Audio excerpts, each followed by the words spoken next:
politique. Oscar Temaru s'envolera demain à l'ONU pour participer à la 4e commission, celle qui examine les questions liées à la décolonisation, un combat que mène le leader indépendantiste depuis près de 40 ans. Et si aujourd'hui la Polynésie y participe chaque année, les premiers pas à l'ONU du chef de file des Bleus ont été compliqués. À la veille de son départ pour New York, il a partagé ses souvenirs avec notre journaliste Laure Philibert.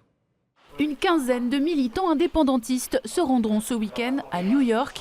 À la tête de la délégation, Oscar Temaru, la première fois qu'il a évoqué l'idée d'une visite à l'ONU, c'était en 1978. On était invité par les églises du Pacifique, avec les Kanaks, avec les Japonais, tout ça, d'Hiroshima, de Nagasaki.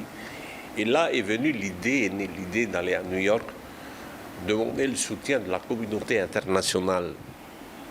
Oh là là, aller à New York, à l'ONU, bien, mais tout était muselé, la presse et tout ça et tout. La veille de mon départ à New York, Murito, son père, débarque dans mon bureau à la douane. Je m'occupais de la navigation de plaisance. Et il me dit, demain matin, vous devez aller à l'aéroport récupérer un cadeau.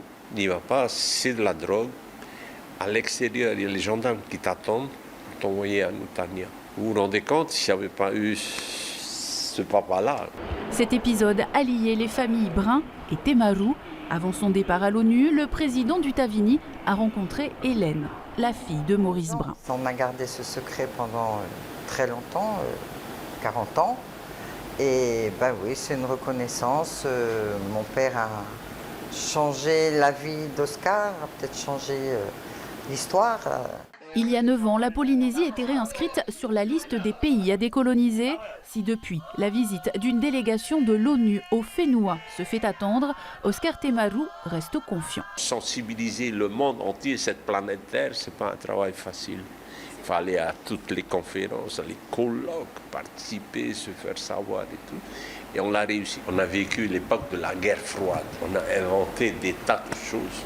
Pourquoi faire ? Expérimenter des armes, fabriquer des armes, toujours des armes, pour faire la guerre. Quand est-ce qu'on va commencer à faire la paix entre tous les peuples de cette planète ? Côté pays, c'est René Temeharo qui représentera le gouvernement à la 4e commission. Le ministre de l'équipement s'envole ce soir pour New York.